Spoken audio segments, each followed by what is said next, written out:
As you can see, we got another scraper here.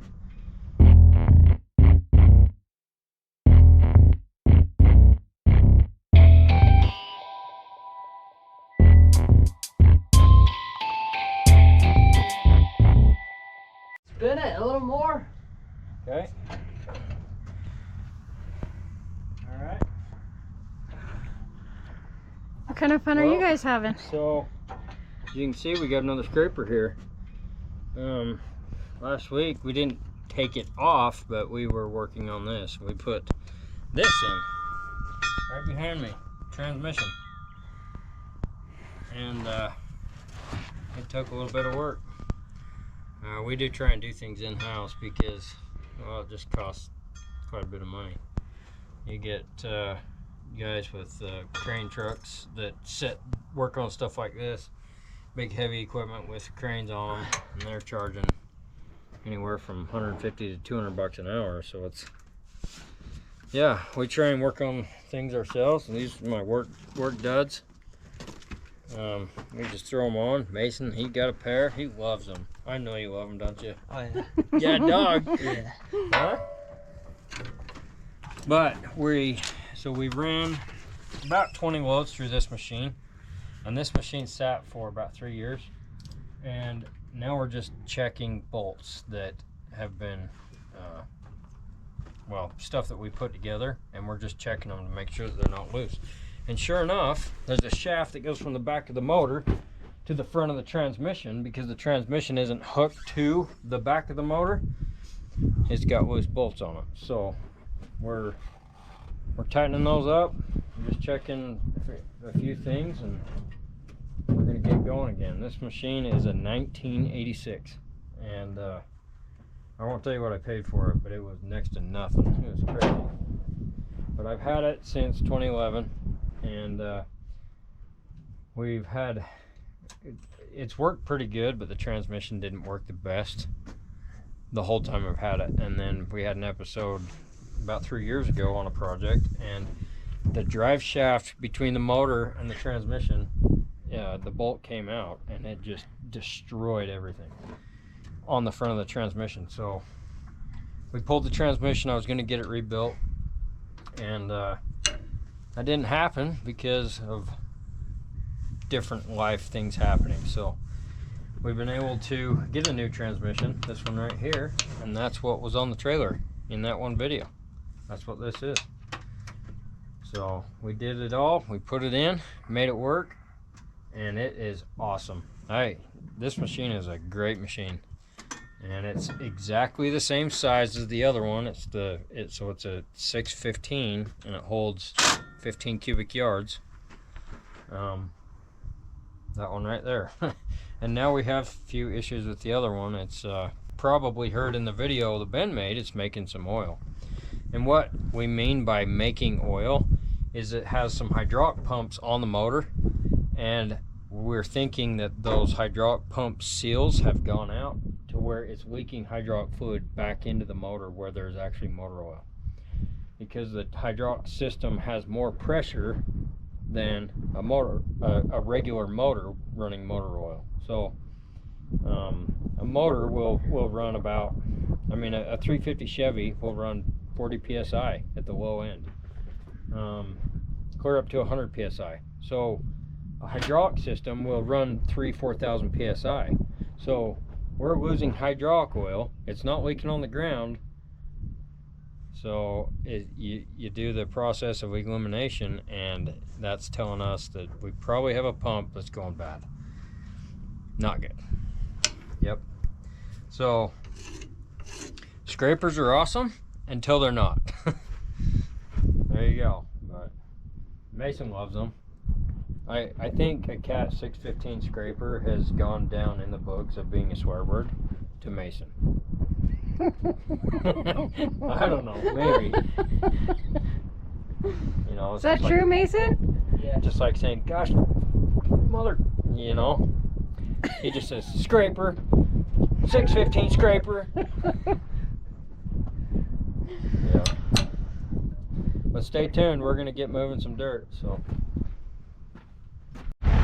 Some of you will be happy to know I've been leaving the hose here. Take it the last load of the day.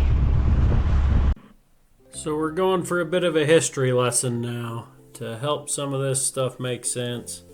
This is my dad, Mark Johnson. He's no longer with us, but he started Mark's backhoe service, and we credit him with helping us all get dirt in our veins. So we actually drove his backhoe in his funeral procession. That's what this photo is, just to pay tribute to him.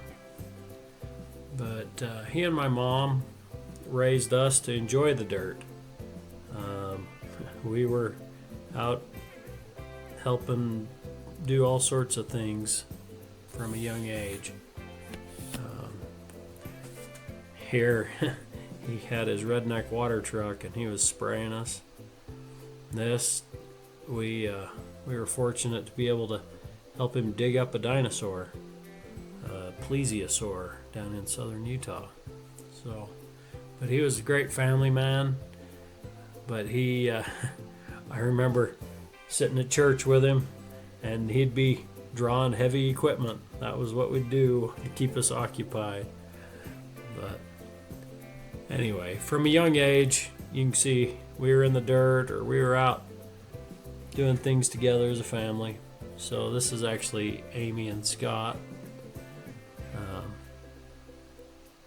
There's a few pictures of Amy and Scott together. So there they are again up on top of the truck. This is actually Amy in the track hoe. She was a teenager then. We built a lot of things together, like this. Oh, here, I got to tell you the story about this one. Man, that dumb little four-wheeler wouldn't run. So, and we weren't smart enough to know how to fix it. So we just drag it around. Well, poor Scott, man, he got more miles on that little four-wheeler by being dragged around behind the Kawasaki Mule than he ever did by running it under its own power. If you look close in that picture, you can just see the dirt caked on his face. He ingested more dust than any of the rest of us, because he rode that thing like crazy. In fact, I wish we had pictures of it, but that little four-wheeler, the axle broke on the back, and so it only had 3 wheels. And at that time, we actually were able to get it running, or something happened. I don't know if somebody took pity on us and decided to fix it. But Scott would ride that thing on 3 wheels. He'd just do donuts on it, with the bum tire, where the tire was missing, being on the inside of the corner. So he'd just ride that darn thing in circles. He'd just go all day. But anyway, we, needless to say, we got dirt in our veins at a young age. We've been doing our darndest to infect our own kids with dirt in their veins. Every time we'd bring a machine around home, it'd turn into a big party for them. It seemed like you'd back something in the driveway and all of a sudden the kids are crawling all over it. It was a pretty good babysitter, actually. You bring home a skid steer and all of a sudden all the kids are piled on it. Or you go stop by a job and they climb over everything.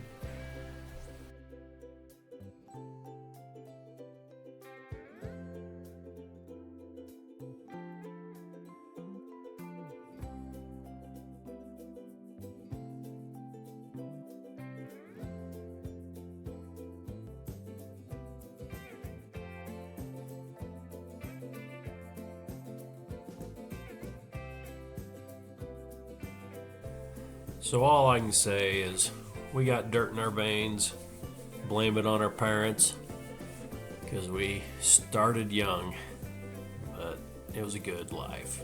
So, and I guess it helps to let your dad dig you a redneck plastic swimming pool in your backyard. That kind of solidifies the whole deal.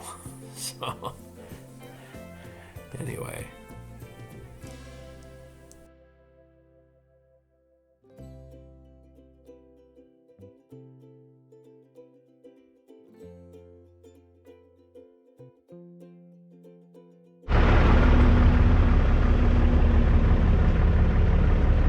There's the grader. Let a guy go into town to get some parts for it, so hopefully we can get it back going again quick. Mason's got a load in the scraper.